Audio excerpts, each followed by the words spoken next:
this review is about all different types of pointe shoes that I have actually worn in my dance career. I have worn a number of different types of shoes. I have so many different shoes that I've worn over the course of my career. I think I have about a pile of over 50 pairs of shoes.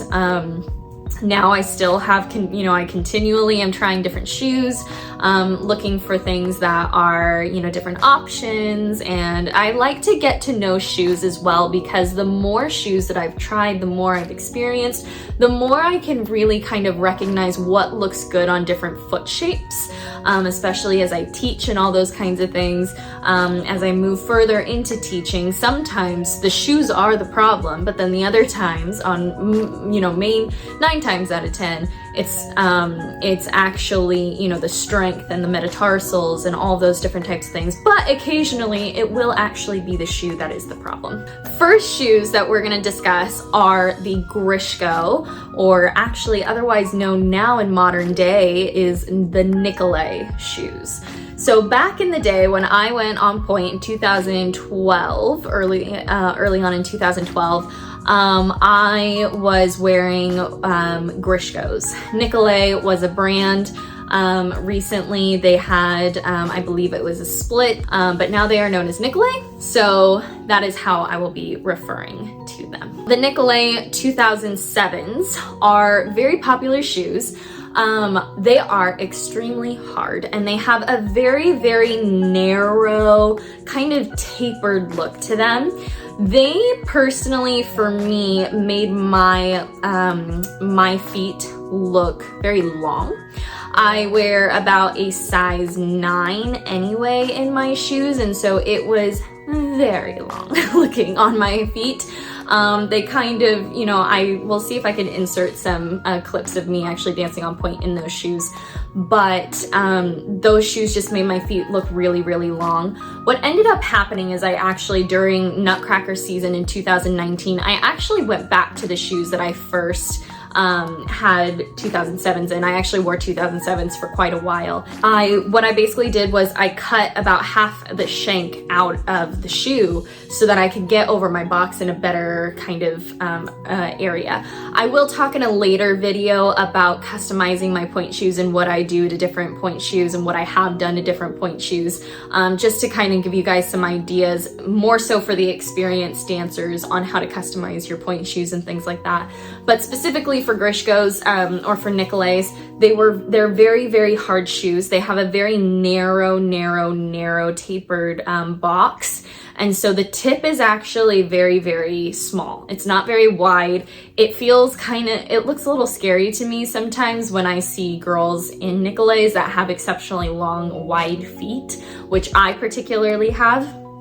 And with long, wide feet in a really narrow shoe, it can sometimes look, the line is not as nice. So it kind of looks a little funny, but I did really like them. I do recommend them for very flexible, bendy feet. For those of you that have really flexible, bendy feet, Grishkos are very good. I do think it's, I've seen girls wear Grishkos that are absolutely stunning on their feet. They get over their box. The biggest thing with Nikolay 2007s is that the roll down in them is very difficult to achieve because of how much glue and how hard the shoe is. And I'm just going to use this pointe shoe as an example. Basically from this point of your shank, about, maybe a third of the way down, this is so hard. And generally it is hard in any shoe, but because that's where your metatarsals are, and really what the problem is that typically with dancers, they don't have strong metatarsals because they're not developing them. That is where the roll down and the roll through your feet and your shoes actually come from. So with Nikolays, it is a little bit more challenging, but if you have strong metatarsals and you have really flexible feet, it is a really good option for you. I did enjoy wearing them for the time that I wore them. The second pair of shoes that I'm going to discuss under the Nikolay brand is the Maya ones. So at the time, I don't know if they've done a rebrand, but at the time they had what was called the Maya shoe, and they had Maya ones and Maya twos. I believe there's only one Maya now. And the Mayas are great. I actually really like the Mayas, even still to this day. I actually put one of my students on them not long ago, maybe a few years ago, because she also had bendy feet, and they looked really nice on her. It actually is really good. Nikolay is really good for girls with short, stocky feet because it does give the illusion that the foot is longer and more elongated and the line is elongated. So the Maya also comes in soft, medium, and hard. I think I did medium for most of the time that I wore Nikolay's, but soft is an option. Soft is a great option. I actually really like Nikolay as a soft shoe. Very good. Maya's I actually really enjoyed. However, I just wanted to try something a little bit different. Maya's, so the difference between 2007s and Maya's is that Maya's actually had, so this right here is called a vamp, this whole front portion of the shoe here, and you have different types of vamp shapes. And so the vamp on the Mayas is actually more of a rounder vamp, and the Nikolay's had more of like a tapered V-shaped one. So the Mayas, I actually like a more round vamp on my foot just because it's a much better roll down experience, but also it just makes my foot look better. But yes, I do recommend the Nikolay Mayas and the Nikolay 2007s if it's a shoe that recommends for you. I would rate it about personal on my own experience, and again, everyone's experience is going to be different. My personal rating for the Nikolay Mayas would be about a 4.5 out of 5. I would also say the same for 2007s with my own customizations. The next shoe we're going to be discussing is the Chacott Veronese 2. Now, I wore these shoes for a little while, not too long because my feet were much too flexy and bendy for them. The Veronese shoes is a very soft shoe. It is basically a gold color. They are wingless shoes, so it's almost like dancing in a soft shoe, so the roll down was amazing. All of that was really good. Very lightweight shoes. They're like almost slipper-like. Very bendy. The box is extremely small. So again, you see here how we have the box. It was probably about maybe from the top of my fingertip to the top of the box here. That's about how big the box was. It was wide, but it was thin. And it was a very just kind of smushed kind of a shape. Very beautiful, but very soft. So if you have bendy feet, I would not recommend whatsoever you wearing these types of shoes. But if you have very inflexible ankles and very inflexible feet, they might be a good option for you to try. Because it is wingless, it actually does provide more of a sense of like that roll through. It trains the roll through of the shoes very well, I would say. I would say that in my experience with the wear down of the shoe, when they break, you can feel the floor extremely hard because I don't think there's a whole lot of glue in that shoe. So what happens is the box is about, yay thick here, because there's layers of glue, and when the shoe starts to die, you're basically putting so much pressure because your weight is on your toes, so you're putting so much pressure where it's actually condensing the shoe. And so basically how you know your box is dead, one of the ways I should say, is you start to feel the floor, and it feels like your toes are straight up on the floor. There's nothing between the layer in your pointe shoe anymore. It's just your toes and your toe pad on the floor. So I would say that is another thing. Another break-in problem that I personally had to struggle with a little bit with those shoes is that it actually, when it's too far broken, it actually starts to pull you back.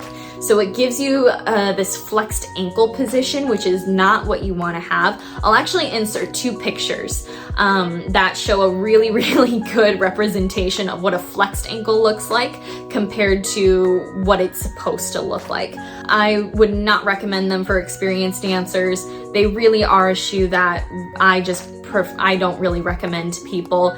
I would say for me personally, it's a 2 out of 5. But again, this is all based on my experience with pointe shoes. let's talk about blocks. So I am personally one of those people that do not like blocks at all. They look like a block on your foot. There are a lot of girls that I've trained and very few of them actually look nice in blocks. Like from just an aesthetic perspective, blocks tend to be very bulky shoes. They make people's feet look fatter than they are.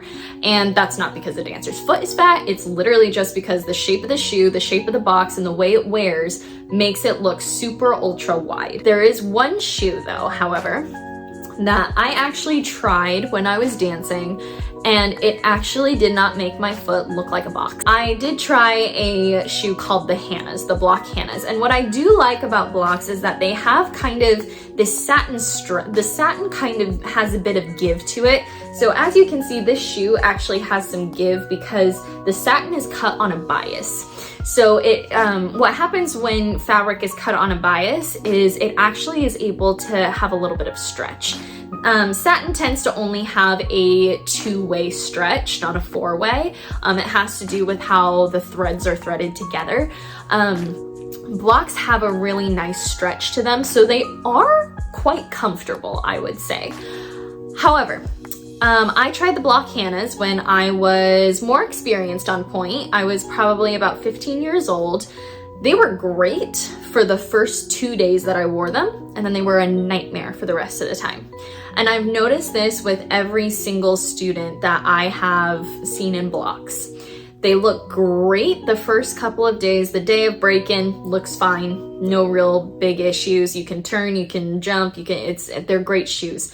But once you've danced in the shoe and it starts to break down, it is my worst enemy, because what it does is it actually pulls you off your box. So again, you want your box to be on the floor and your foot is pointed and you want it to be like this on the floor. Well, what it does is it actually causes flexion in the ankle and it pulls you back like this.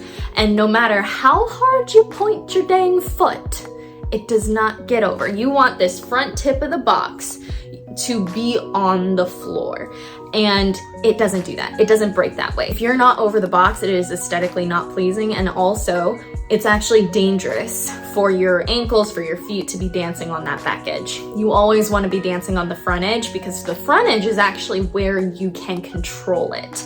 But if you're on that back edge, you could slip and go right on the floor. You're more likely to fall if you're dancing on the back edge of your shoe than if you're dancing too far over the front edge of your shoe. Because if you're dancing too far over the front edge of your shoe, but your knee is straight, you're not gonna have any issue. If you flex your ankle and bend your knee and you're doing hops on Pointe, it's gonna be hard, but if you lift your foot out of your shoe and you have enough strength, you'll be able to dance in that dead shoe. If you end up falling forward, it's gonna be because your knee buckles, but you'll be able to actually roll over the joints and, kind of like in a contemporary roll. So your safe falling will happen if you're dancing on the front edge of your box compared to if you're on the back edge of your box. So for that reason, I give blocks 2 out of 5. A lot of people ask me about the Eurostretch shoes from Bloch. I personally have never worn them. My foot would bend in half if I did. Again, aesthetic reasons, I don't like them, but I will say this. They are the only Bloch shoe that when they die, they don't throw you back on your box because there is a split in the sole. It's called a split sole, and it literally has a split in the sole, so it actually forces your foot to go forward.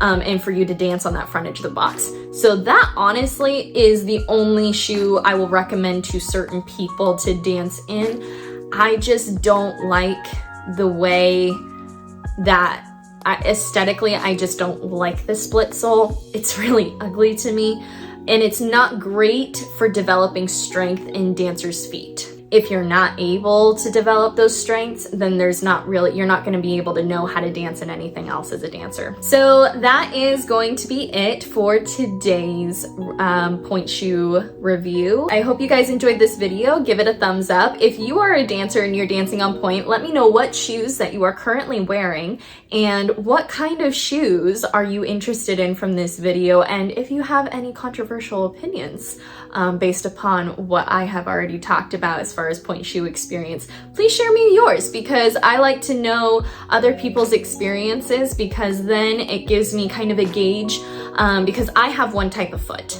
I know how my feet are. I know girls that have my kind of feet and ankle situation. I know what's going to be great for us. But for those that have a different type of ankle foot situation, the different levels, it is something different that I don't know about. So if you have more tight feet and flexible ankles, or not flexible ankles and not flexible feet at all, or you have really bendy feet but not flexible ankles, let me know what you wear. I love you guys, and I will see you guys in the next one, coming to you soon. Mwah. Bye. Even if you tried, you wouldn't understand.